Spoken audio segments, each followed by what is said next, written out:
Menjelang perayaan Imlek tahun 2020, penjualan pernak-pernik Imlek di Banjarmasin ternyata masih sepi pembeli. Bahkan sepinya pembeli ini sudah terasa selawas 2 tahun terakhir.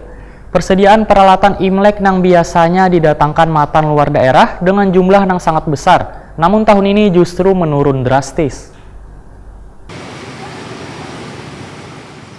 Menjelang perayaan Imlek tahun 2020, penjualan pernak-pernik Imlek di Banjarmasin ternyata masih sepi pembeli. Bahkan sepinya pembeli ini sudah terasa selawas 2 tahun terakhir. Ayu Nirmala, salah seorang penjual pernak-pernik Imlek di Jalan Veteran Banjarmasin Tengah, Wirtakuni Prima TV Baisukan Kamis 23 Januari 2020 memadahkan, sepinya pembeli yang mencari pernak-pernik Imlek sudah terjadi selawas 2 tahun terakhir. Hanya dalam 2 hari ini ada warga yang berkunjung ke tokonya, itu pun hampir 50% pelanggan banyak nang kada berbelanja. Hanya sebagian pembeli nang menukar lampion wan pernak-pernik lainnya. Menurut Ayu Nirmala, di tahun 2020 ini kondisinya lebih parah. Bahkan persediaan peralatan Imlek nang biasanya didatangkan matan luar daerah dengan jumlah yang sangat besar, namun tahun ini justru menurun drastis. Karena biasanya jauh-jauh hari dalam menyambut Imlek, penjualan sudah ramai minimal 2 minggu sebelum tahun baru. Sudah banyak warga mencari pernak-pernik ataupun untuk keperluan ibadah di kelenteng. Walaupun begitu, Ayu Nirmala berharap masih ada keberuntungan untuk rezeki lebih baik dan terciptanya selalu kedamaian di tahun tikus ini tanpa memandang latar belakang suku, ras, ataupun agama.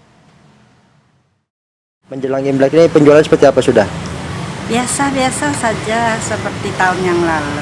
Tikus logam itu apa maknanya tersebut? Tikus itu kan dalam 12 shop setiap tahun ganti-ganti. Katanya tahun tikus ini bagus, hoki. Kayak tikus juga pintar. Sementara itu dalam kalender Cina, perayaan Imlek tahun 2020 merupakan tahun tikus logam yang dimulai pada 25 Januari 2020 sampai 11 Februari 2021. Pemerintah Indonesia menetapkan Imlek sebagai hari libur nasional pada Sabtu 25 Januari 2020.